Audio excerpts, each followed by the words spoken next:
Okey. Bismillahirrahmanirrahim. Alhamdulillahirabbil alamin. Wassalatu wassalamu ala asyrafil anbiya'i wal mursalin sayyidina Muhammad wa ala alihi wa sahbihi ajma'in. Qala rabbi ishrah li sadri wa yassir li amri wahlul 'uqdatam min lisani yafqahu qawli. Amma ba'd. Assalamualaikum warahmatullahi taala wabarakatuh. Waalaikumsalam. Alhamdulillah, saya sangat-sangat ucapkan terima kasih kepada jemaah sahabat Amal Malaysia yang telah datangkan di Mahat Tahfiz Darul Quran Kamboja untuk diziarah di tempat ini, insyaAllah. Dan insyaAllah saya menjemputkan kepada Ustazah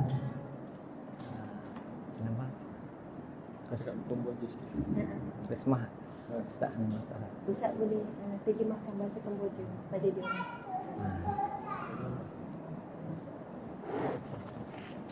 Pernah cakap je apa Ustaz? Dalam bahasa Kemboja. Dalam bahasa Kemboja dah juga. Alhamdulillah, jemaah sahabat Amal Malaysia hom yang berpikir ini kan hom menjadi mengeng tentang korban panau obai tiap angan untuk bagi miskin untuk orang pelai abah ini dan kan tazkirah dia menggenggau tan thong obai Al-Quran, insyaallah. Dijemputkan oleh Ustazah Rusmah untuk kasihkan tazkirah untuk belajar untuk dapatkan manfaat, insyaallah. Tafadhal.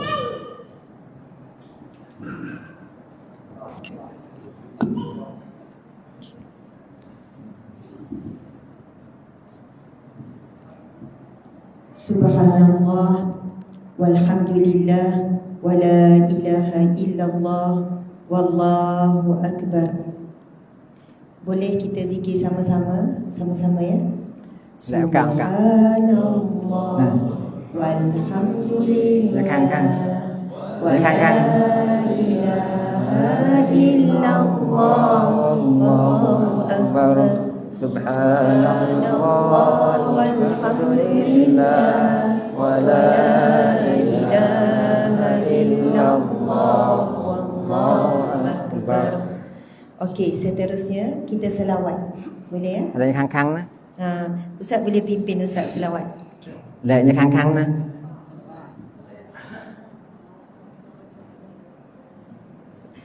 Sila Ustaz. Sallallahu ala Muhammad sallallahu alaihi wasallam sallallahu ala Muhammad sallallahu alaihi wasallam. Ya Nabi salam alaika, ya Rasul salam alaika, ya Habib salam alaika, salawatullah alaika, sallallahu ala Muhammad sallallahu alaihi wasallam, sallallahu ala Muhammad sallallahu alaihi wasallam. Subhanallah. Subhanallah walhamdulillah wa la ilaha illallah wallahu akbar. A'udzubillahi minasyaitonir rajim. Bismillahirrahmanirrahim. Assalamualaikum warahmatullahi wabarakatuh.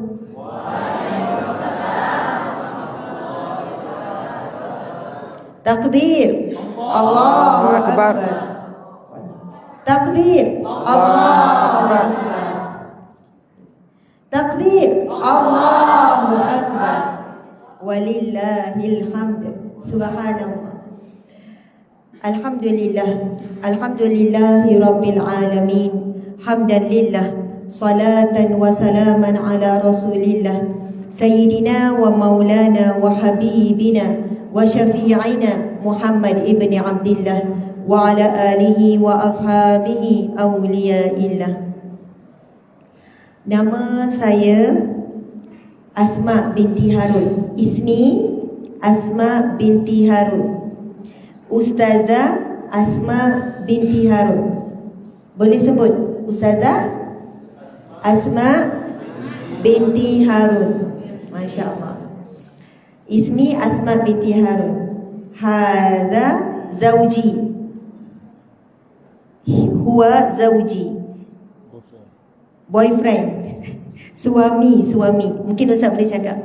Nanti Ustazah cakap dulu nanti. Saya cakap dulu. Okey.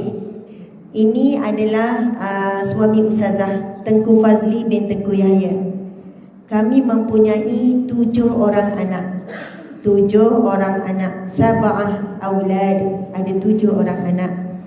3 lelaki, 4 perempuan. Macam anak Nabi kita. Kamu semua di hadapan Ustazah ni seperti anak-anak Ustazah. Seperti anak-anak. Anak sulung Ustazah berumur 16 tahun, anak pertama. Yang kecil ada 2 tahun lebih. Jadi bila Ustazah tengok wajah-wajah kamu semua, anak-anak sekalian, ibarat Ustazah sedang memandang dan melihat anak-anak Ustazah sendiri.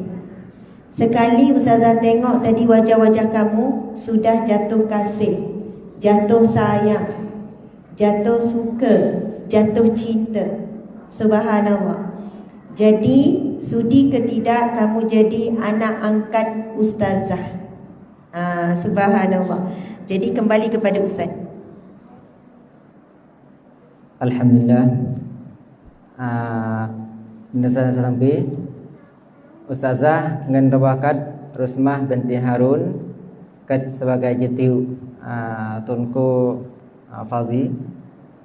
Pernah makan hawa metal malam ini sebagai kat bawah nisah sampai mana lek atai untuk bawah nisah sampai sebagai ngak cindi gong rabakat. InsyaAllah kan hawa mai dan insyaAllah kai kan hawa mai bangkai kan akan himai malam ini untuk Melayu ataupun bahasa Malaysia. Jadi Ustaz Musa akan translate dalam bahasa Kemboja. Tak apa, itu Ustaz tak perlu bagi tahu. Subhanallah, terlebih dahulu saya nak ucap terima kasih kepada Ustaz Musa, isteri beliau, masya-Allah Ustazah. Kemudian kita ada ramai, masya-Allah ustaz-ustaz, orang kampung, orang kuat, dan ramai juga orang-orang lama faham bahasa Malaysia, bahasa Melayu. Subhanallah. Dan ada beberapa orang ustaz di sini juga yang faham sebab pernah belajar di Malaysia. Okey, jadi yang ini ustaz boleh bantu translate.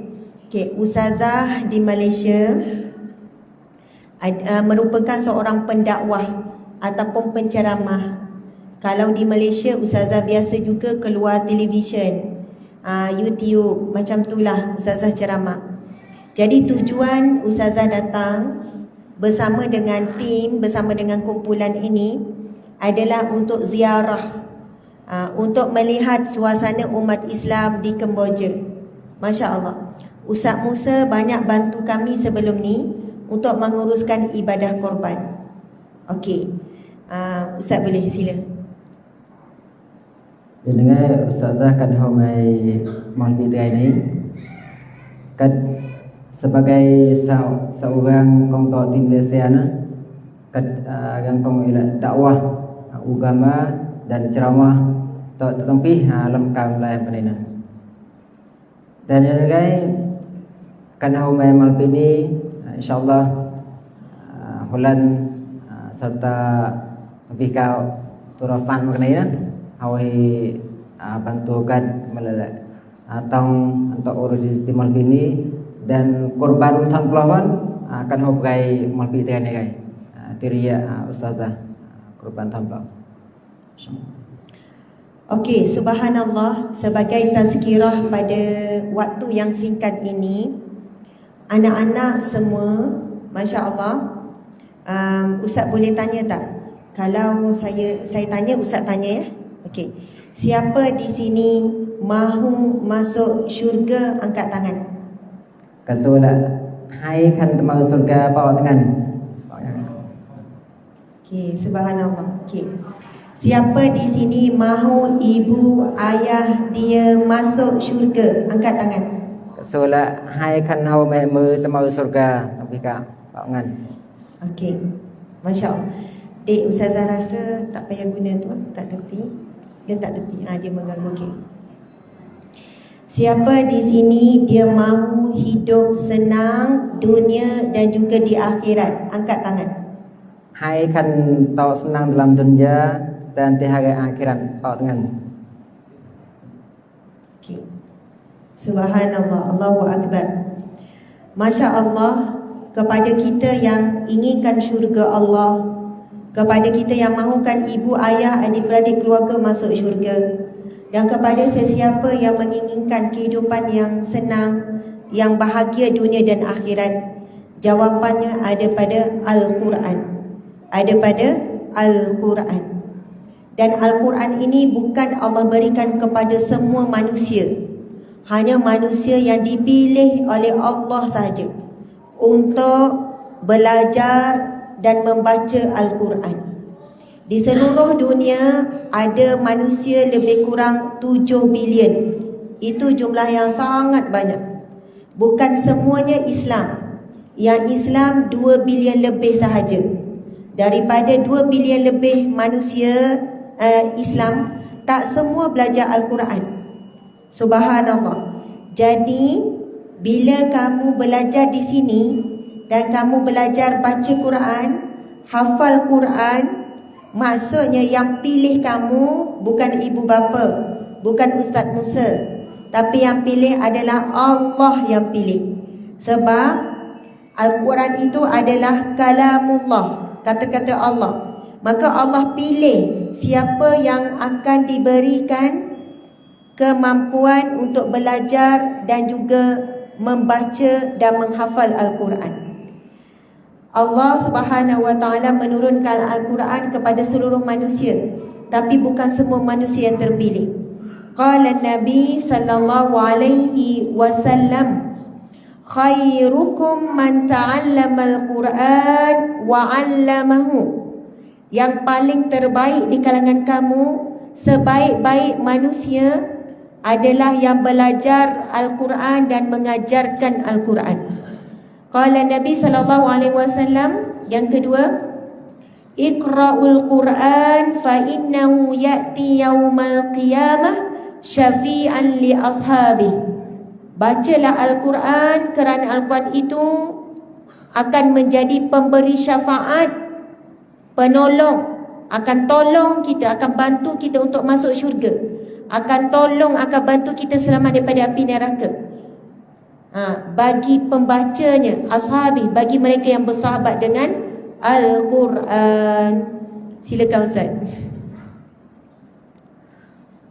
Ustaz akan khanda Al-Quran, Al-Quran ni sekarang buku Al-Quran yang terlebih hodam lain dan hasopat untuk kita untuk terjadi di hari akhirat tu.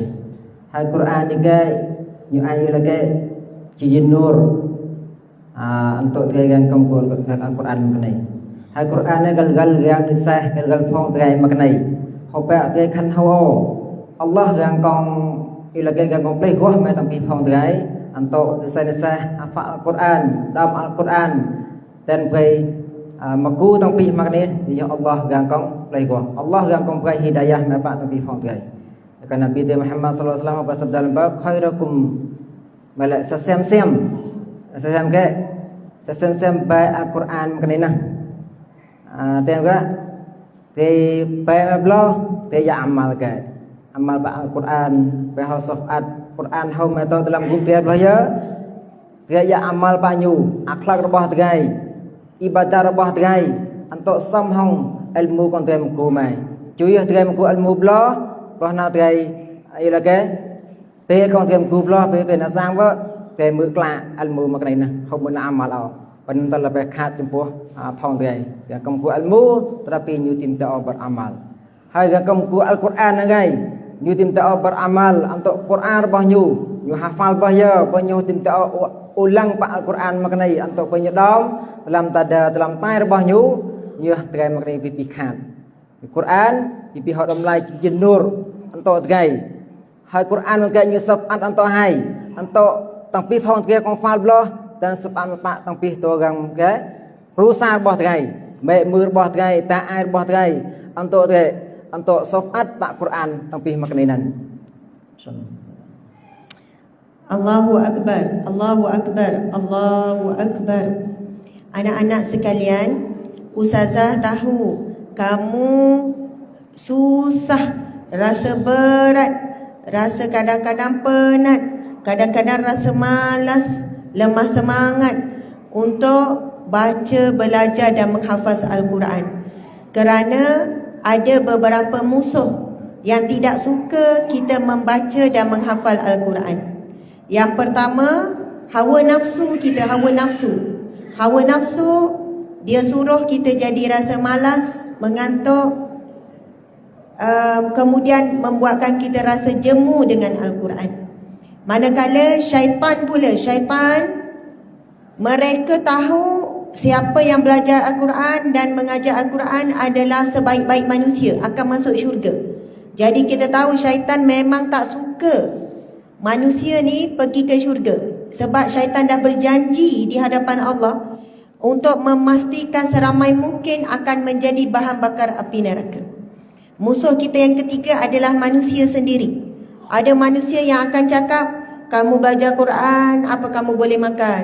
Kamu belajar sibuk baca Quran, kamu nak kerja apa besok? Kamu belajar dekat madrasah, dekat sekian-sekian, masa depan kamu tidak terang. Jika ada manusia yang kata-kata begitu kepada kita yang belajar Al-Quran, belajar kitab-kitab di sini, kamu kena buat tidak tahu saja. Tak perlu nak balas balik perkataan, tidak perlu marah balik. Kerana orang yang berkata begitu adalah orang yang jahil. Kita kena yakin Allah yang telah memberikan kepada kita mukjizat Al-Quran merupakan kata-katanya. Allah pasti akan menjaga mereka yang menjaga Al-Quran. Dan kamulah min huffazil Quran, di kalangan penghafaz dan penjaga Al-Quran. Allah mesti jaga. Kamu tidak akan hidup melarat. Kamu akan dipelihara oleh Allah. Kamu akan diberi rezeki oleh Allah. Kamu akan diberikan kebahagiaan oleh Allah. Allahu Akbar, Allahu Akbar. Okay, sila Ustaz. Ustazah tahu jalan kad tahu jumpa nasihat untuk menguat Al-Quran, tuhnau rasa dalam time ini terpalah. Hai Al-Quran ni gai syaitan you temui ke untuk cubaan yang kau hafal Al-Quran, cubaan ba nyu berai yang kau hafal Al-Quran begini nah, kau temui ke apa Al-Quran dan tampi syaitan begini gai nyu ke setero buah terai. Dia ya pun perang ngai apa berai syaitan begini nyu tu cubaan dia cuy.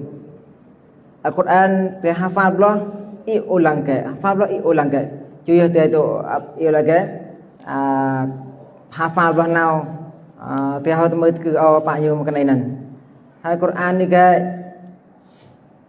ila ke hafal makan now ngai apa di pe kong waktu tahu kong dia hafal nanti ya i apa you mui cetuk dak apa you cuy dia an apa you. Okey, subhanallah.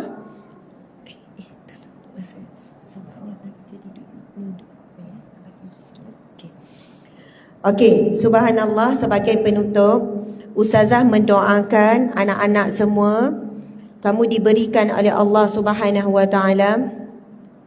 Kita baca doa lah sikit ya. Tapi sebelum baca doa, Ustazah nak seorang pelajar yang muda, yang paling kecil, Ustaz pilih tak semestinya yang paling kecil. Sebab takut ada yang pelajar baru kan. Jadi mana-mana pelajar yang daripada yang comel-comel yang muda, untuk membacakan sedikit daripada Al-Quran. Sama ada yang dihafal ataupun tak kisah, nak baca Al-Fatihah pun boleh, 3 kul pun boleh, ayat kursi pun boleh, apa-apa yang dihafal. Silakan. Mau baca nasi dah? Sid. Tamdan ya? Okey, boleh. Subhanallah. Okey. Ini yang boleh duduk sebelah ustaz. Tamdan. Hai dah. Kayak gini. Sambung ayat ke macam? Okey, subhanallah, kita akan tanya ustaz. Ini anak ini sudah hafal ke macam mana? Rujuk ya. Hah? Đam rồi. Hả? Đam cái này. Chị có lẽ. Hả? Chị to. Allah to. Dapat. Ini 11. Berapa? 11 juzuk. 11. Masya Allah, Allahu Akbar. Anak ini telah menghafal 11 juzuk Al-Quran. Jadi kita serah kepada beliau nak baca mana-mana ayat. Tak perlu sambung. Mana-mana ayat di dalam Al-Quran. Subhanallah. Kenalkan nama, umur berapa. Okey, silakan. Dan cita-cita nak jadi apa? Akan mau hatum. Panau ngân kệ. Ya. Dia macam ke Pak Pra. Mo. Dia macam ke Pak Pra. Assalamualaikum warahmatullahi wabarakatuh. Macam. Lần này mổ được năm gần nó xiết. Bên này. Ya. Nó xiết bên atam. Mo. Mổ được năm. Umur berapa Ustaz? 16. Umur 16 dan menghafal 11 juzuk. Masya Allah. Takbir. Allahu Akbar. Takbir. Allahu Akbar. Takbir. Allahu Akbar. Okey. Apa? Silakan. Baik. Saya bilang dah, saya dam. Fatihah.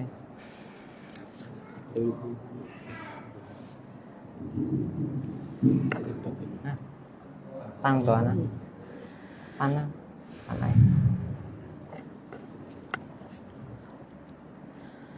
Bismillahirrahmanirrahim. Alhamdulillahi Rabbil Alamin. Ar-Rahmanir-Rahim. Maliki Yawmiddin. Iyyaka na'budu wa iyyaka nasta'in. Ihdinas siratal mustaqim. Siratal ladzina an'amta 'alaihim ghairil maghdubi 'alaihim waladdallin. Amin.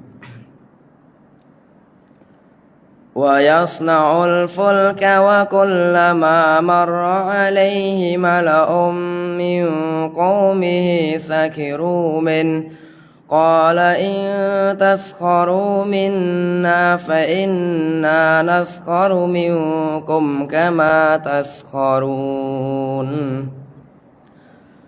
فسوف تعلمون من يأتيه عذاب يخزيه ويحل عليه عذاب مقيم حتى إذا جاء أمرنا وفارت النور قل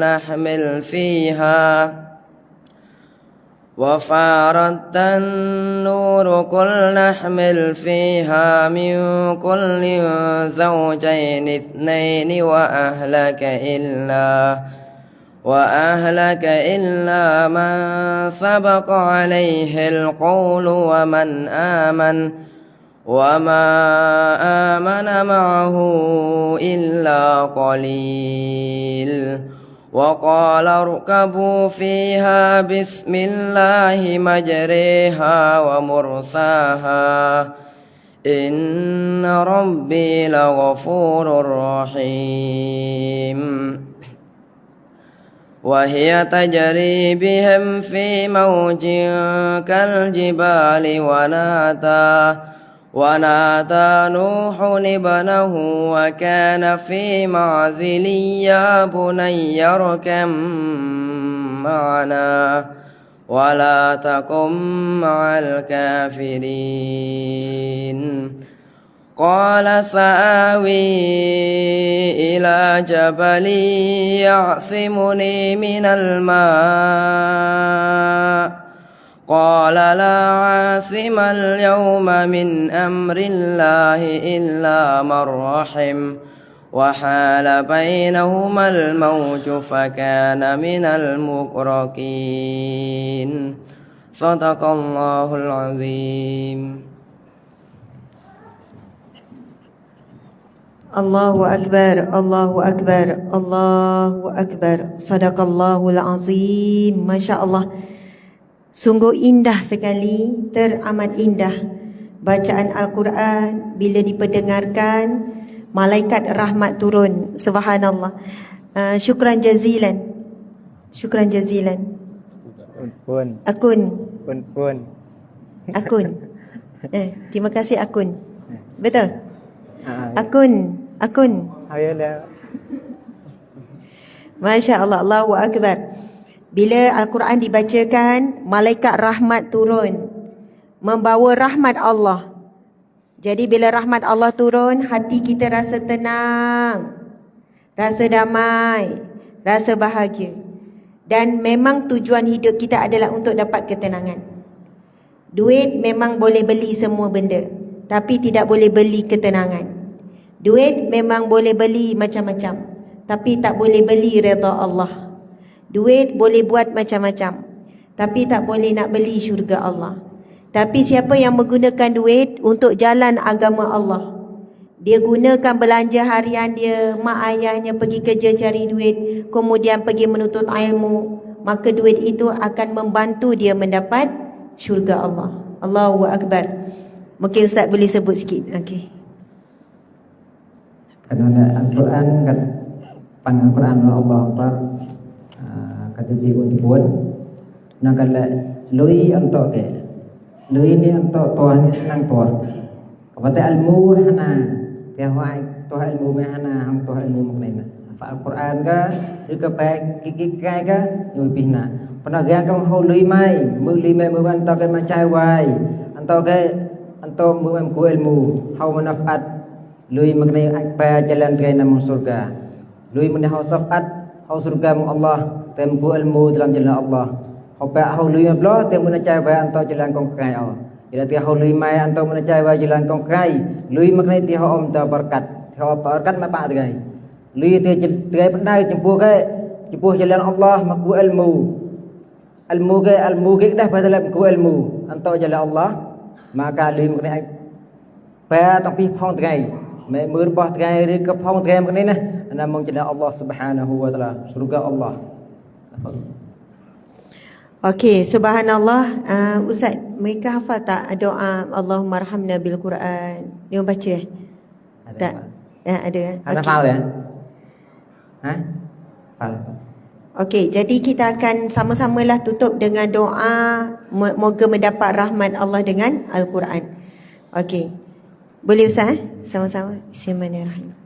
Allahumma arhamna bil Quran waj'alhu lana imaman wa nuran wa hudan wa rahmah.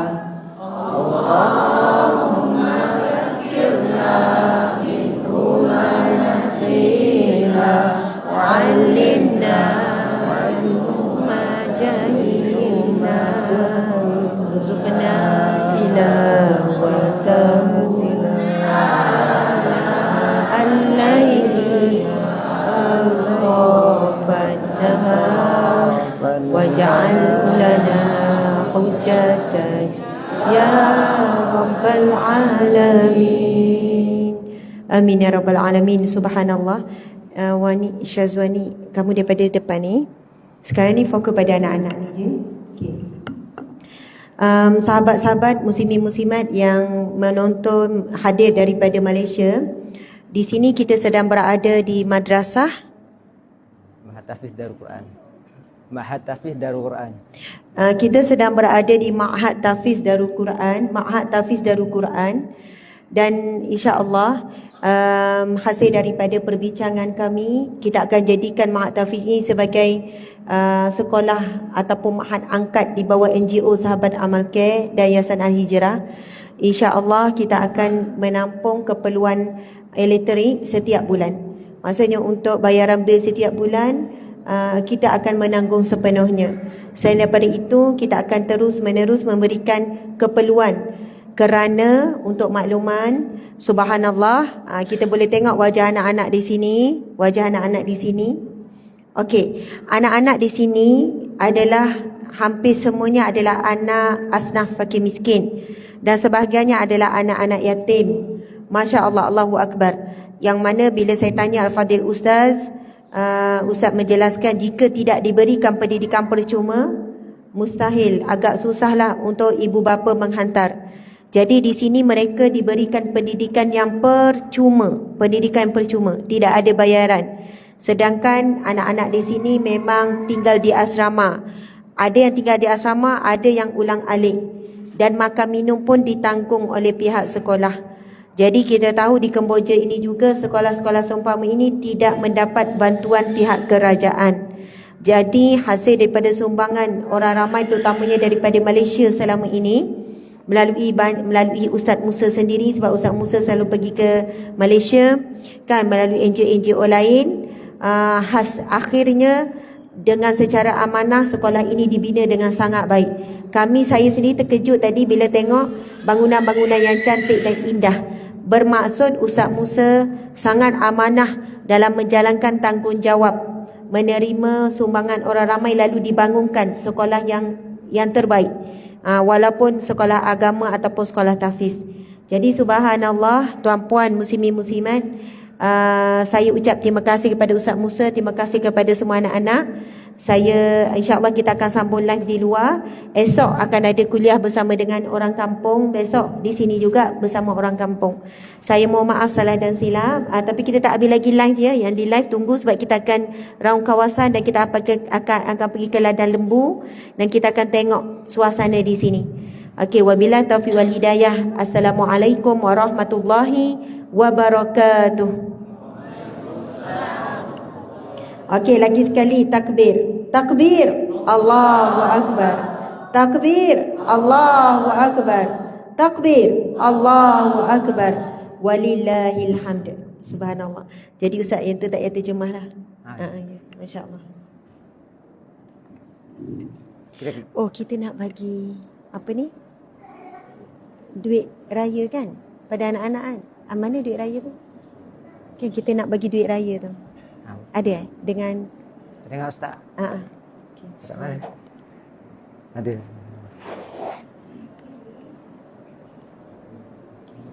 Syazwani, kamu pusing je tengok sebelah sana sikit. Ustaz lah.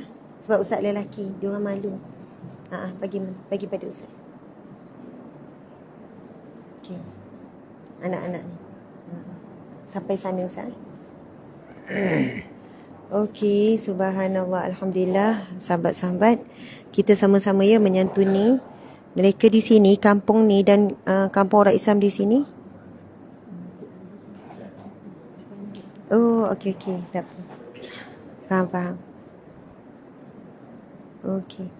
Jadi, Ustaz, kita gerak dulu, okey. Masya-Allah. Okey, kita nak gerak dah.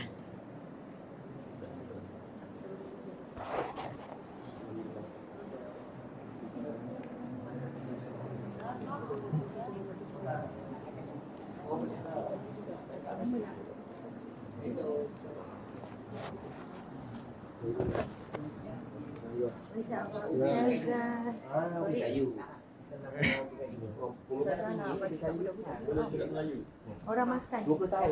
Ada 20 tahun. Masya Allah. Ada yang kahwin dengan orang Malaysia tak? Dia dulu tapi Ya, tak macam ya tak apa. Tak, anak-anak semua kahwin dengan orang Kemboja juga. tak, anak saya lahir kat sana. Oh, lahir sana. Masya Allah. Oh, tak ada duit kecil ya. Tak apa. Apa ni? Panggil Ustaz Rifai. Kita ke kanan ada. Ya. Okey, sekarang ni dekat Malaysia pukul berapa? Malaysia sekarang ni 12.30. 12.30. 12.20. Oh, 12.20. Okey.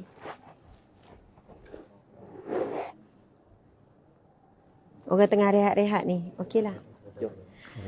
Okey, subhanallah, tuan-puan dimata Allah sekalian. Sekarang kita berada di kampung Namprik. Namprik. Kampung Namprik. Namprik. Subhanallah, Allahu akbar. Okey, Ustaz, ready, jom kita nak jalan. Ini adalah suasana madrasah. Ni sumbangan daripada Saudi. Oh, masjid ni. Penduduk maksudnya Ini masjid ke surau? Ya, Ini masjid, Ustaz. Masjid. Masya Allah, buat solat Jumaat. Ya. Okey. Masya Allah, hebat dapat pada Saudi. orang Saudi. Ya, Oh, Saudi. ada apa ni NGO Kemboja tu dia bawa kasih untuk Beg-beg kau boleh letak, Ustaz. Yang tu orang Malaysia. Biar memudahkan gerak. Kalau tak, kamu bahu nak kontor ni lagi, nak bawa beg lagi. Okey. Ini orang Malaysia punya. Okey, muslimin muslimat, masjid ni menjadi tempat masyarakat di sini, lebih kurang 50 kampung ada di sini, dan setiap kampung lebih kurang 300 ke 400 keluarga. Ini ada salah satu masjid yang mana telah disumbangkan oleh orang Saudi. Dan kalau kita nampak bangunan madrasah ini, Masya Allah, adalah sumbangan daripada kebanyakannya daripada umat Islam di Malaysia melalui Ustaz Musa dan ada NGO-NGO lain. Jadi Masya Allah. Boleh Ustaz ni pimpin? Okay. Tuan-puan dimati Allah sekalian. Penduduk, bila ditanya kampung di sini lebih kurang ada dalam 50 kampung. Lebih kurang dalam 50 kampung. Dan lebih sebenarnya.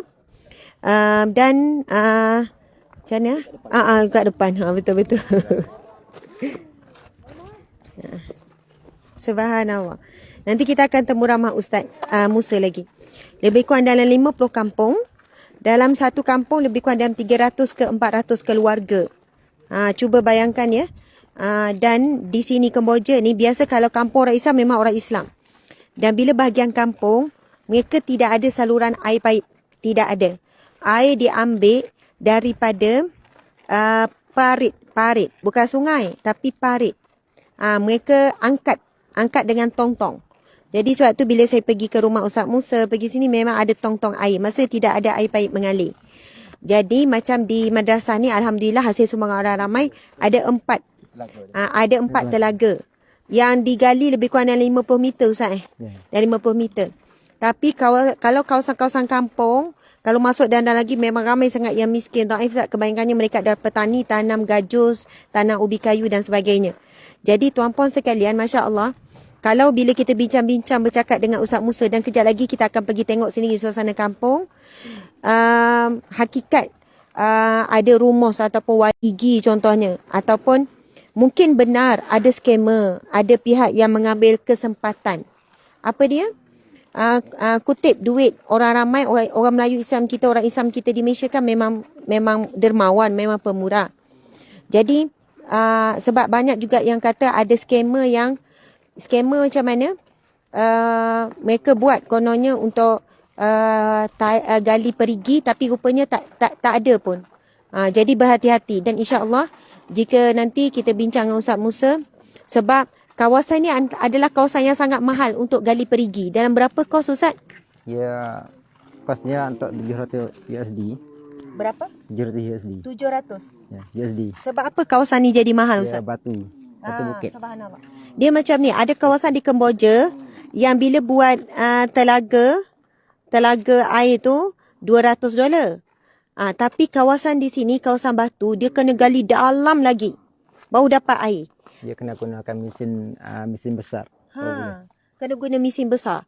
Jadi sini lebih kurang $700 USD. Bermaksud kali 4 kan? 7 kali 4? 2,800. Kan? 3,000. Lebih kurang 3,000 lah. Lebih untuk satu-satu perigi lebih kurang 3,000. Jadi insya-Allah kita cuba. Sebab apa? Baru kami faham kenapa mereka perlukan perigi. Saya sendiri baru faham. Rupanya kalau kawasan kampung Kemboja ni memang tak ada saluran air paip. Di kawasan bandar saja ada. Jadi mereka akan bayangkan dia kalau ada kenderaan mudah sikit, tapi yang jalan kaki berkilo-kilometer hanya untuk angkut air, itu masih ramai macam tu Ustaz. Subhanallah. Okey. Oh, jadi ni rumah-rumah. Ini asrama budak. Oh, asrama budak. Masya Allah. Ini sekolah. Ya. Okey. Yang bangunan cantik ni sekolah. Ini pun sumbangan daripada infak orang ramai.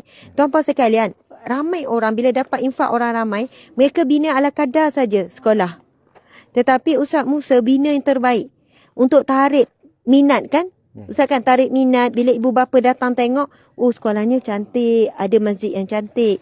Jadi menarik minat mereka untuk belajar. Ya. Tapi kita tengok situasi apa ni? Selama. Apa? Pondok. Pondok. Ini tempat mereka tidur. Ya. Okey, dalam tu ada kipas ke Ustaz? Ada, Masya Allah.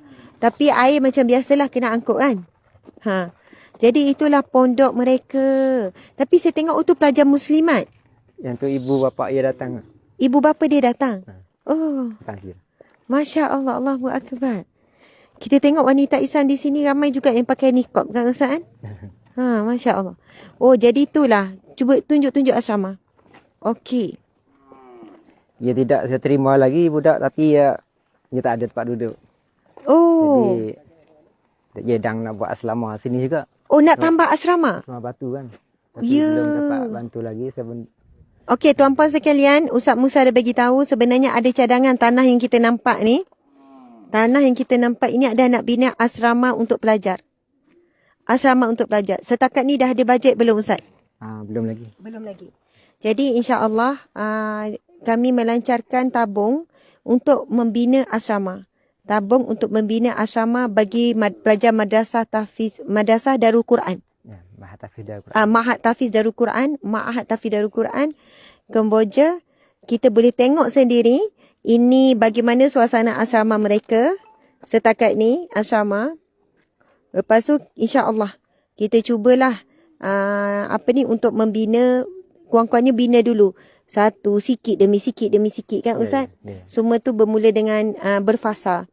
Jadi sebab berperingkat.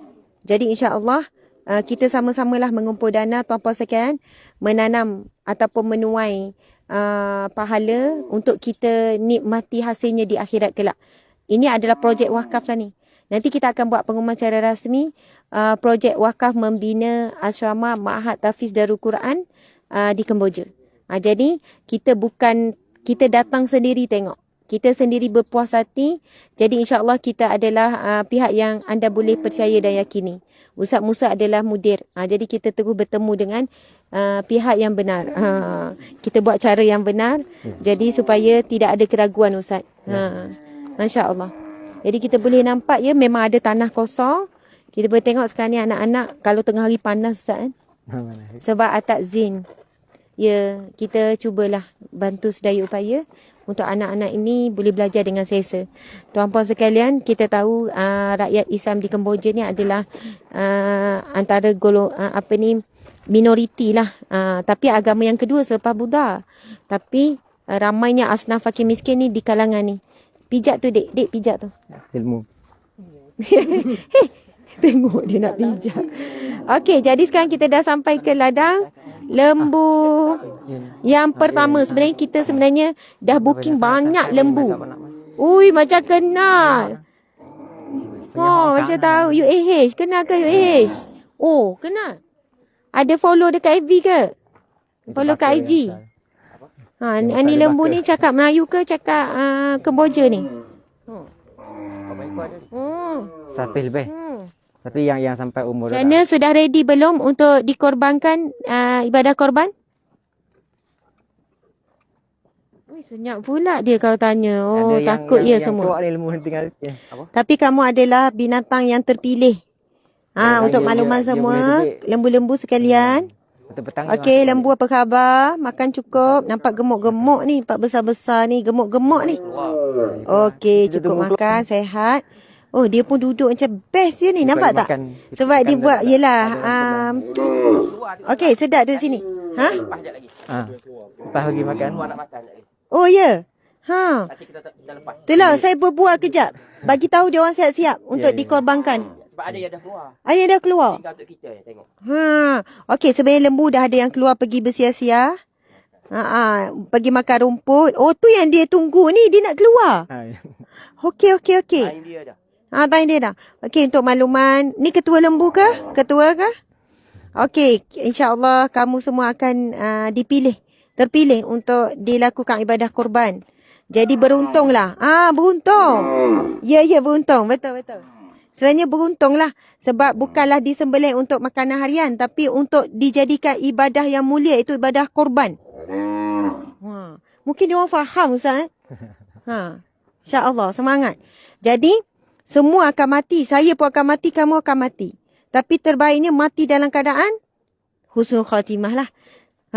Redha Allah. Maksudnya tengok warna putih tu, faham tu. Okey.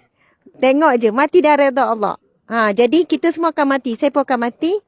Jadi bila kamu semua terpilih untuk dijadikan binatang korban, sepenuh ibadah yang sangat tinggi, iaitu ibadah korban, Masya Allah, terpilih. Okey. Macam jinak je. Ui, jinak. Okey. Tuan-puan sekalian, ibadah korban yang kita akan lakukan, ini ladang pertama. Kita dah buat persetujuan dengan banyak ladang-ladang di Kemboja ni, termasuk ni. Tuan-puan sekalian, untuk makluman, kita memilih lembu saiz yang paling kecil medium. Maksud kita tak ambil saiz small. Kalau orang tanya kenapa Ustazah korban luar negara, Ustazah macam agak tinggi. Tak adalah tinggi sangat tuan-puan, 390. Ibadah korban di Kemboja dan luar negara 390. Kecuali Palestin lagi tinggi daripada Malaysia. Kecuali Indonesia lebih kurang dengan Malaysia. Tapi di Kemboja, di Afrika dan sebagainya 390. Itu termasuk semua kos. Sebab bukan hanya harga lembu, kos-kos yang terlibat. Macam, tim ni yang kita minta Ustaz Musa dengan timnya, kos minyak, tuan-puan. Minyak di Kemboja lebih tinggi daripada Malaysia. Berapa USD 1 liter? 3. 1,5. 1,5 USD. Jadi 1 liter dalam, kalau Malaysia RM6. Bayangkan kita Malaysia sekarang berapa 1 liter minyak? RM2 lebih. RM2 lebih. Kat sini RM6. Dengan kos sara hidup yang sangat tinggi. Lepas tu gaji sangat rendah. Kos sara hidup tinggi. Semua benda mahal. Kami makan semalam memang mahal. Lepas tu, subhanallah, sebab itulah mereka ni, kalau orang kampung, susah, orang miskin ni, hanya makan apa? Okay, kejap ya, saya cakap kejap ya. Hanya makan daging setahun sekali bila ibadah korban. Kalau korban tak ada orang bagi daging, tak ada orang sumbangkan, mereka tak makan daging. Gaji cikgu, guru ya. Gaji guru di sini $200. Lebih kurang dalam 800 Malaysia. Kalau guru kerajaan pun dalam $300. Lebih kurang dalam 1,000. Kalau kali 4, 1,200, 1,100 lebih macam tu. Maksudnya, tak kehidupan tinggi, gaji rendah, barang mahal. Subhanallah. Sebab itu bila kita borak-borak dengan Kemboja, memang sepanjang perjalanan kita lebih banyak guna motor. Sebab minyak, bayangkan 1 liter RM6. 1 liter RM6. Memang kita jalan banyakkannya motor, kereta sikit saja. Jadi yang purata ramai asnaf fakir miskin ada kalangan orang Islam. Jadi okey, insya-Allah kita jumpa ya. Selamat semua. Okey, terima kasih atas kerjasama. Okey. Jadi sekarang nak lepaskan dah lembu ni. Jadi tuan-puan dimati Allah sekalian. Okey, kalau saya cakap bawah ni, tempat teduh sikit ni, sini. Hati-hati tahi. Okey. Masya Allah, Allahu Akbar. Okey. Tuan-puan muslimin muslimat dimati Allah sekalian. Jadi kami membuka peluang seluasnya kepada tuan-puan sekalian, kepada sesiapa yang ingin bersama dengan kami misi memberi kebahagiaan. Ustaz. Okey. Memberi kebahagiaan kepada asnaf fakir miskin sekurang-kurangnya 50,000 buah keluarga. Kita sasakan sekurang-kurangnya 50,000 buah keluarga. Okey, mana calculation kita buat tadi? Subhanallah, Allahu Akbar. Di sini, di kawasan ini saja, di daerah ini saja, terdapat lebih kurang 50 buah kampung. 50 buah kampung. Okey, ini daerah ni, daerah apa nama tadi? Daerah Sembo. Wilayah Kelate. Wilayah Kerating. Kelate. Okey. Ambil Ustaz. Abang sini. Okey. Subhanallah, Allahu Akbar. Okey. Dekat sini lebih kurang dalam berapa kampung Ustaz? 56 kampung. 56 kampung. Dalam setiap kampung tu lebih kurang 300. Setiap kampung ada lebih kurang 300 hingga 400 buah keluarga. Lebih kurang begitu. Ada 50 kampung daerah ni. Tapi Ustaz kata ada daerah-daerah lain yang ada kampung orang Islam. Diorang pun datang jumpa Ustaz kat sini. Ya. Mereka semua datang di sini untuk merayuan ibadah kurban titik tahun. Untuk merayu. Mereka tulis surat. Ya. Pak Imam ya hantar surat mari untuk setiap kampungnya. Ya. Bayangkan ya, ada daerah lain. Daerah ini saja lebih kurang 56 kampung. Setiap kampung ada lebih kurang 300 buah keluarga. Dan Ustaz kata bila ibadah korban, ada daripada daerah lain akan tulis surat pada Ustaz untuk buat merayu, untuk rayuan. Merayu untuk dapat daging korban. Sebab apa? Ustaz Musa pernah berada di Malaysia. Selalu dijemput juga untuk jadi imam tarawih. Mengajar di Malaysia juga. Jadi Ustaz kenal ramai orang Malaysia. Jadi melalui Ustaz memang ramai orang menyumbang orang buat ibadah korban. Jadi orang-orang kat lain, Ustaz Musa ni glamour lah ni. Lagi glamour daripada saya lah kalau dekat Kemboja ni. Jadi orang dah tahu Ustaz Musa ramai orang salurkan bantuan dan ibadah korban. Jadi subhanallah orang mari cari dan buat rayuan. Jadi sebenarnya siapa yang buat korban dengan melalui NGO Sahabat Amal Camp melalui Ustaz Musa. Maksudnya Ustaz Musa melalui kami lah. Bukan hanya 56 buah kampung jadi sasaran tetapi lebih lagi. Jadi tuan-tuan sekalian, kalau kita kalilah, kita congak ya, kita buat perkiraan 50 kampung. Ini kalau 50 kampung, tapi kalau campur tu lebih lah. 50, Ustaz saya takut tu. Okey. 50 kali 300 buah keluarga lebih kurang dalam 15,000 keluarga. Okey, jadi kita tanya tadi Ustaz Musa, kalau seekor lembu boleh dapat berapa keluarga? Ustaz Musa kata sekurang-kurangnya satu keluarga kita bagi 2 kilo. So dia keluarga besar. Kalau bagi sekilo sikit sangat kan? Jadi bagi 2 kilo. Jadi seekor lembu lebih kurang dalam 40 kilo daging. Kita tolak kepala, tolak tulang apa semua, lebih kurang dalam 40 kilo. Kalau satu keluarga 2 kilo, bermaksud satu ekor lembu, lebih kurang dalam 20 keluarga saja. Jadi, untuk kita dapatkan sasaran ni tadi, kita memerlukan lebih kurang dalam 750 ekor lembu. Sekurang-kurangnya, kita letak sasaran 800 ekor. Jadi, insyaAllah, tuan-puan sekalian, kami, NGO Sahabat Amal Care, Yayasan Al-Hijrah, kerjasama dengan Ustaz Musa, kita cuba sekurang-kurangnya 800 ekor lembu, Ustaz. Ya. Kalau tahun lepas, berapa ratus ekor lembu? 550. Okay. Tahun lepas, dapat dalam 550 ekor lembu. Dan tahun lepas pun, daripada kami juga, kita pun buat korban dengan Ustaz Musa. 500 lebih. 500 lebih ekor lembu. Jadi tahun ini, kita cuba sasarkan 800 ekor sekurang-kurangnya. Lembu yang disembelih di daerah ini, dia akan merangkumi juga daerah-daerah yang lain. Jadi subhanallah, dengan itu mudah-mudahan semua keluarga yang kita kira tadi anggaran tu akan dapat 2 kg daging. Subhanallah. Di sini memang ada lembu, ada kambing. Tapi penduduk, maksudnya masyarakat tak mampu nak beli untuk buat makanan. Jadi lembu saya tengok besar-besar Ustaz, sihat-sihat kan. Subhanallah. Okey, jadi mungkin Ustaz boleh kongsikan sikit apa sebenarnya sumber rezeki ataupun sumber pendapatan mereka di sini dan kenapa mereka jadi hidupnya dalam keadaan dhaif. Ustaz sini sikit panas. Assalamualaikum warahmatullahi taala wabarakatuh. Alhamdulillah, penduduk di sini mereka pekerja. Kalau penduduk di sini mereka ada tanaman hobi kayu. Penduduk mereka kerja hobi kayu untuk dalam 1 tahun baru dapat ambil hasil. Kemudian mereka kerja ambil hasil 1 tahun, mereka gunakan untuk makan minum, jimat untuk 1 tahun juga lah, untuk digunakan macam tu. Ya gaji macam pekerja macam di Malaysia ada gaji bulanan, tapi di Kemboja ni tak ada macam tu. Kalau penduduk kampung memang mereka pertanian macam tu lah. Kerja pertanian untuk tanam. Tapi di kawan kajus dengan hobi. Tapi kawasan untuk daerah ni lah. Kalau daerah lain ada padi. Ada padi. Tanam padi. Ya mereka akan bagi kat air parit kan. Dia ada ikan apa ya? Dan telepia. Ikan macam air sungai macam tu lah. Mereka akan bukat ataupun panggil apa? Jokoh macin. Untuk mendapatkan hasil ikan tu mereka bolehkan Itulah lauknya. Ya. Ayam. Jarang mereka beli. Yang kalau orang yang ada duit mereka beli. Kalau tak ada mereka gunakan makan ikan macam tu lah. Okey. Subhanallah. Okey. Jadi tuan-puan sekalian, satu lagi kita ulang lagi sekali. Mereka di sini tidak ada saluran air paip bersih.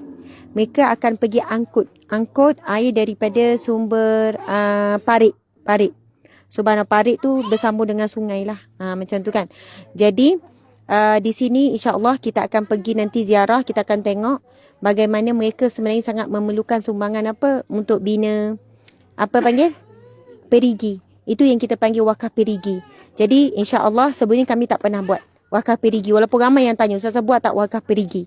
Sebab setiap kali orang ambil, orang guna, memang kita pasti kalau buat wakaf perigi, orang akan guna sepanjang masa.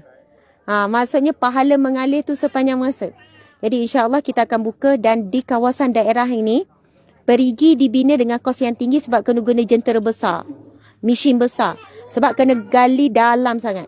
Ada daerah di Kemboja ni tak perlu, kosnya hanya $200. Lebih kurang dalam 800 Malaysia lah. $200, 800 Malaysia. Tetapi kalau nak bina perigi di daerah ini, Ustaz dah sebut tadi, kosnya lebih kurang $700. Lebih kurang dalam hampir 3,000. Sebab sini kawasan batu. Kawasan batu dan air tu kedalaman lebih daripada 50 meter. Lagi dalam, lagi mahal. Kena guna mesin besar. Betul Ustaz? Betul. Betul. Ada tak kampung, ini yang kita sebut 50 kampung ni Islam semua. Sebab dekat Kemboja ni memang dia duduk asing. Kalau kawasan Islam semua Ustaz. Betul kan? Okey. Ada tak kampung Ustaz yang langsung tak ada perigi? Ada kat dalam ada. Ada kat dalam. Dalam.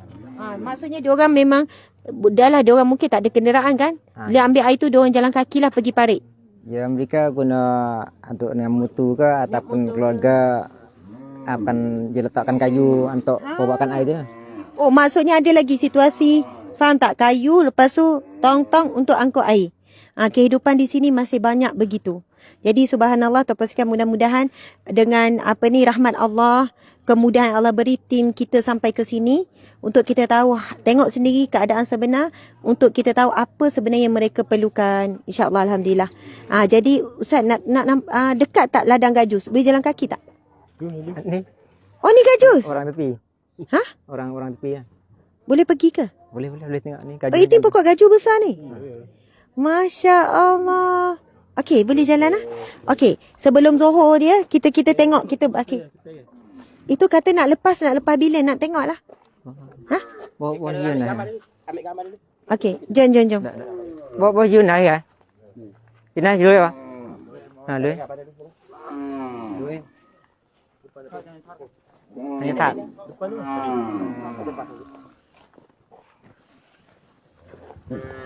Apa lucu. Beda. Habis gambar 3 juga. Tak musah, Mai. Abang najis. Hati-hati. Alah, comelnya Bena. Cute. Apa lembu belakang?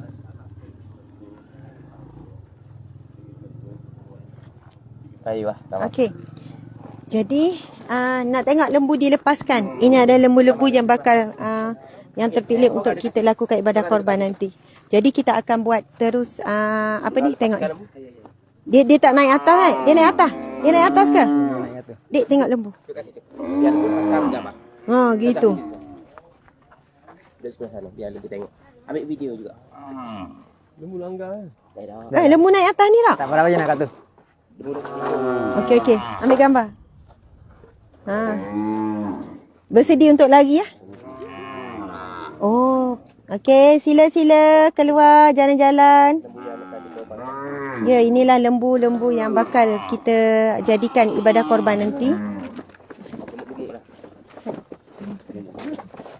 Masya Allah. Okey.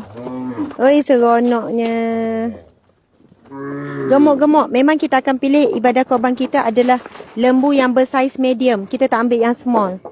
Sebab apa? Lagi banyak lembu, lagi gemuk, lagi berisi lembu tu lagi banyak daging.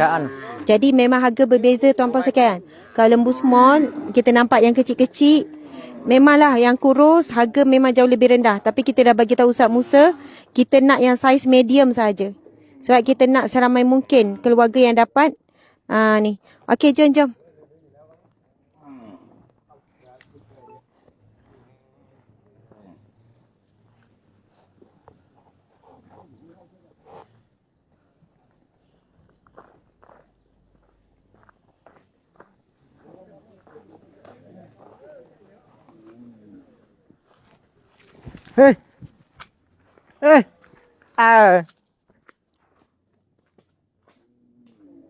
Masya Allah, sedapnya teduh. Allahu Akbar.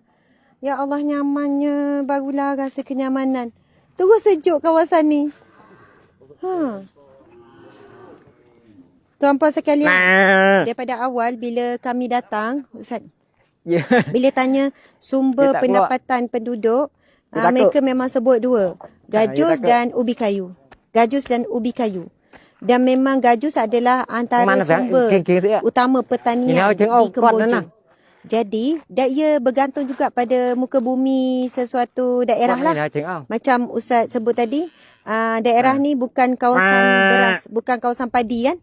Sini banyak gajus dengan ubi kayu. Okey, kita nak jemput Ustaz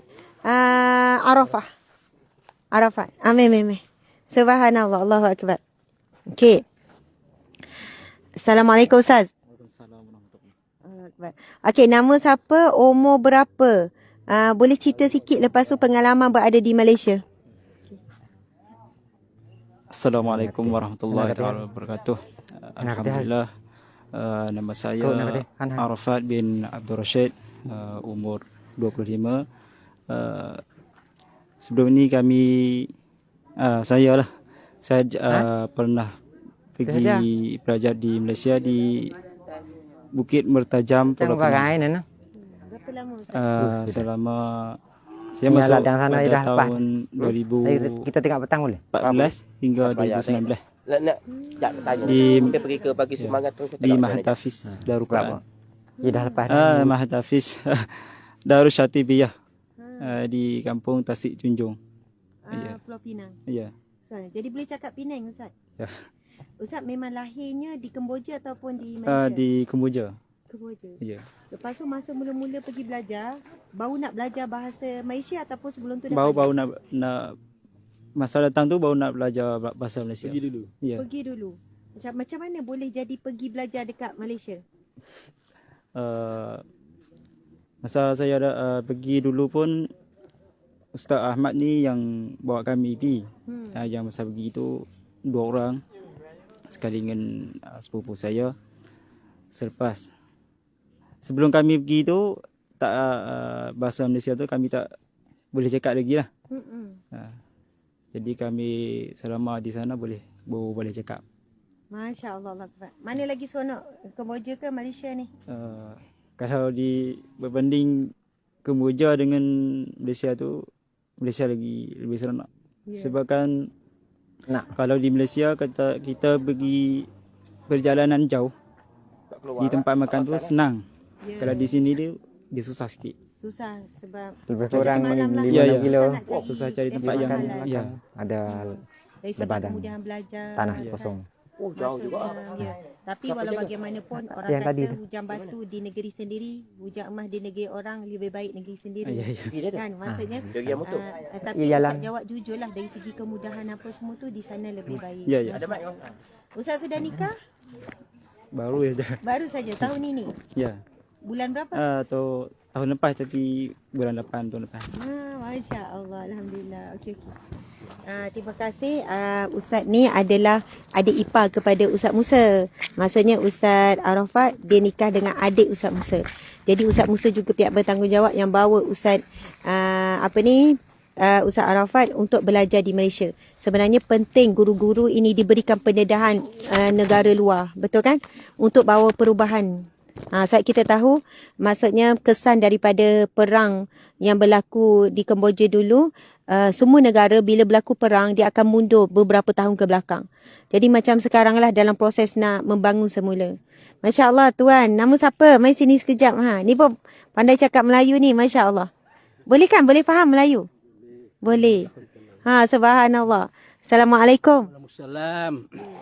Okey. Berapa lama dekat Malaysia? Saya dekat Malaysia dekat 25 tahun. 25 tahun. Ya. Masya Allah lama. Okey, kat Malaysia kerja apa dulu? Kerja kadang-kadang jual air, kadang-kadang aiskrim, kadang-kadang kerja. Kadang-kadang rumah patu, tak tentu. Kerja buruh. Kerja kontrak. Ya, ya, ya. Okey, subhanallah 25 tahun tu banyak duduk di negeri mana? Negeri apa ni? Kelang. Johor. Kelang, Johor. Perak. Masya Allah. Lama 20 tahun. Ya, 25 tahun. Seronok duduk Malaysia? Seronok di sini. Ya. Datang sini penat. Sebab sini kena kerja teruk ya. Ya, ya, ya. Ya, lepas tu gaji pula rendah. Rendah. Tapi keluarga anak-anak semua dekat sini. Ada situ? Ada juga di sana. Ya, ada situ. Sini pun ada, sana pun ada. Sini ada satu, sana ada satu. Okay. Ada 2 orang ya nak. Ya, subhanallah akbar. Anak semua berapa orang? 2 orang ya. 2 orang. 3 orang tapi meninggal seorang. Oh, itu yang anak ada Malaysia satu. Yang sini satu. Okey. 3 meninggal kat Malaysia, satu meninggal kat Johor. Meninggal kat Johor. Ya, ya. Subhanallah. Jadi sini air pun susah. Ya, air susah. Ya. Makan cakap makan susah juga. Ya, ya. Susah Faham. juga. Ya, kena kerja teruk lah. Ya, kerja, ya, ya. Kerja banyak. Okey, subhanallah. Okey. Nama siapa? Saya nama Daud bin Daud. Adam. Oh, sedap nama Daud bin Adam. Dua-dua nama Nabi. Masya Allah. Okey, okey. Okey. Subhanallah. Terima kasih. Sebenarnya anak-anak nak belajar pun susah juga di sini kan. Sebab ramai anak-anak yang tidak bersekolah, tidak belajar. Sebab apa? Kerana ibu bapa tidak ada duit untuk hantar. Betul? Encik Daud. Sebab itu madrasah ni ada madrasah percuma. Tak ada yuran, tak ada apa. Tapi mereka beri makan kepada pelajar. Ya, mereka bagi pendidikan. Lepas tu bayar gaji guru. Sebab tu saya tanya, gaji guru di sini berapa? Dalam $200. Sebab di sini, ya kiraan macam tu lah. $200 lebih kurang dalam, tak sampailah RM800 Malaysia. Dengan kos hidup tinggi. Saya sebut tadi minyak 1 liter lebih kurang dalam RM6. Kita RM2 lebih kat Malaysia. Lepas tu dari segi sewa rumah apa semua sebab ramai yang guna motor. Kalau kereta tu kira orang kaya lah tu. Jadi yang guna motor itu adalah kebiasaan dan ramai juga yang tak ada apa-apa kenderaan. Jadi tanpa sekian sana Malaysia dah dekat nak Johor. Ini ada pokok gajus. Nak tengok gajus tu ada tak? Gajus? Ya. Buah-buah. Tak ada. Oh, ini bukan musim. Ya, ya. Bukan musim dia. Oh, baru habis, baru kutip. Dia berapa bulan sekali dapat hasil? Setahun. Setahun sekali. Setahun sekali gajus. Jadi masa dapat hasil tu dapat duit kena simpanlah duit. Ya. Untuk guna dah tempoh 1 tahun. Dia bukan dapat setiap bulan. Okey. Ini buah yang kita ni. Okey, tapi ada orang dia tanam, dia dapat setiap bulan. Dia ikut musim ke? Musim dia. Dia punya kalau gajus ni macam sekali. Sekali musim dia buah. Oh, dia buah bulan berapa? Bulan berapa? Bulan 12 je. Bulan 12 bulan 1. Dia kalau bulan Oh. Ni. Ini kira yang rosak lah ni. Gajus, orang sekian faham lah kan. Gajus tu memang mahal. Patutlah setahun sekali je dia dapat hasil. Patutlah gajus tu mahal. Bukan sebulan sekali. Bukan 3 bulan sekali. Bukan 6 bulan sekali. Bukan 5 bulan sekali. Setahun sekali. Saat itu bila mereka dapat hasil, mereka menyimpan. Sebab tu hidup susah. Kalau ubi berapa lama sekali? Tahun juga. Tahun juga. ubi setahun juga. Ya. Ubi pun setahun. Ya. Ada Ubi yang kayu. Ubi kayu. setahun 2 kali boleh. Oh, ada yang buat setahun 2 kali. Tapi kalau tak ada teknologi, tak reti, jadi setahun sekali. Oh, sebab itulah. Dia orang bukan tak nak kerja. Tak ada peluang pekerjaan pun. Kan? Maksud kalau nak kerja-kerja lain tak ada peluang. Sebab ramai sangat orang susah. Kalau nak kerja jadi tukang-tukang buat rumah pun tak ada peluang juga. Tak ada peluang. Sini ramai orang kerja rumah. Buat rumah. Ya. Jadi tak ada nak kerja tapi tak ada. Tak ada kerja. Tak ada kerja sini. Walaupun pandai macam mana tak ada. Ya. Takkan nak bina saya saja nak ambil duit mana. Ya, jadi kalau misal kita kumpul duit untuk buat bangunan asrama tu, adalah kerja. Ada kerja. Maksudnya, kalau kita kutip dema untuk bina asrama sekolah tu, kan sebab asrama sekarang kayu panas apa, jadi dia buka peluang pekerjaan jugalah. Ya. Jadi orang kampung ni yang pandai buat boleh kerja. Ya. Okey. Subhanallah. Jadi alhamdulillah tuan-puan sekalian, sekarang kita dah pergi tengok suasana madrasah tadi. Kita dah tengok bagaimana mereka sangat memerlukan pembinaan asrama. Kemudian kita dah tengok ladang Kak Lembu dan itu salah satu ladang. Lepas habis je live ni, kita akan solat Zuhur apa semua. Lepas tu kita akan pergi pula ke kampung-kampung. Dan insyaAllah lepas asar bersama dengan kami sekali lagi kita akan buat live acara bagikan agihan bantuan. Mereka sangat sukalah walaupun dapat, kebahagiaan mereka dapat tu macam dapat emas lah. Bila dapat barang-barang makanan tu kan, gembira dan seronoknya. Kita mungkin bagi kita barang-barang tu biasa, bagi mereka ada satu bentuk rezeki yang sangat besar. Jadi terima kasih sangat kepada semua yang menonton pada saat ini. InsyaAllah, Encik Suami ada apa-apa? Terima kasih Ustazah. Pertamanya Alhamdulillah kita semua berada di kebun je bumi yang bertuah. Bila kita kenal dan kita rasa banyak yang kita tidak tahu tentang latar belakang bentuk rupa muka bumi di sini dan orang-orangnya terutamanya. Bila kita kenal orang Kemboja, Alhamdulillah maka bertambah rasa cinta dan sayang pada mereka lah. Dan kita lihat kepada satu sudut sudah kemiskinan mereka inilah yang menjadi cabaran kepada pembangunan umat Islam terutamanya. Bila mana kita tengok gaji guru di sini pun diberitahu cuma $200 sebulan. Rumah sewa dah $50. Makan minum, minyak sembelanjaan, berapa yang tinggal untuk keperluan sara hidup, pendidikan anak-anak memang tertekan jugalah bila mana tengok pada kemampuan ataupun dari sudut kewangan. Jadi dengan sebab itu tidak pelik bila mana ramai yang tidak bersekolah, ramai yang tidak menghantar anak-anak ke pusat pengajian. Dan bila ada peluang pengajian percuma begini, maka hantar untuk memberi pendidikan yang mana mereka mampu. Alhamdulillah. Jadi sebagai saluran kepada untuk memantapkan lagi sisa pendidikan di sini, mungkin kita boleh jadikan Sabah Amal Care, NGO kita sebagai orang yang menyampaikan bantuan tersebut. Dan insyaAllah moga-moga tercapailah untuk meningkatkan martabat pendidikan mereka di sini, di mana salah seorang yang penyumbang ataupun membantunya dari kalangan masyarakat Malaysia juga insyaAllah. Dan diharapannya insyaAllah semoga terus memberi sokongan dengan doa dan harapan dan juga sudut kewangan untuk kita teruskan membantulah.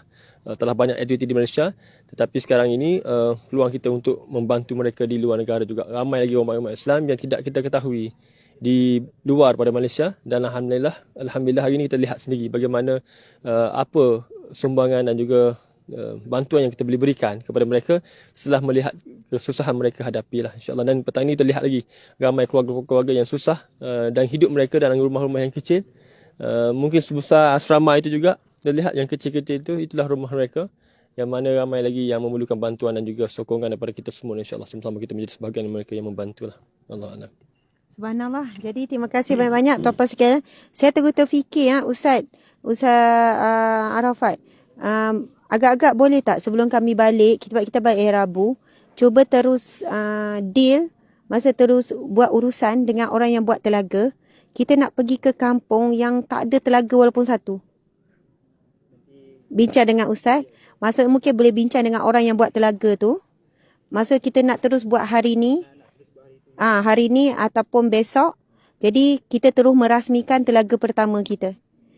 Telaga pertama kita di bawah NGO Sabah Amal Care Hijrah melalui ini Mahat Tafiz ni, kita nak pergi ke kampung yang memang tak ada satu pun telaga. Kita kena ingat satu kampung di sini lebih kurang 300 ke 400 buah keluarga besar. Kat sini ada 50 kampung. Dan Ustaz kata tadi memang ada kampung yang tak ada satu pun telaga. Walaupun dalam satu kampung contoh ada 10 keluarga, tetap tak cukup. 10 telaga contoh, tetap tak cukup. Sebab mereka akan angkut air dekat parit. Tapi sekurang-kurangnya kalau adalah sekurang-kurangnya 1-2 telaga untuk menampung keperluan kecemasan. Jadi kita dah ceritakan tadi, kos bina telaga di kawasan ni lebih tinggi berbanding tempat lain. Sebab kawasan ni kawasan berbatu. Jadi kedalaman kena lebih dalam. Kosnya lebih kurang dalam 2,700. 2,700 RM sebab lebih kurang $700. Okey, dah azan Zohor. Sekian. Assalamualaikum warahmatullahi wabarakatuh. Okey, Dik jangan tutup lagi. Kamu pergi pusing je. Tengok suasana. Okey.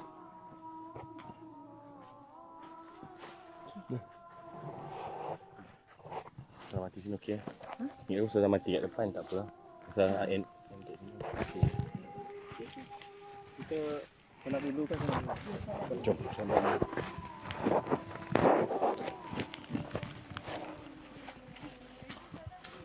Fine.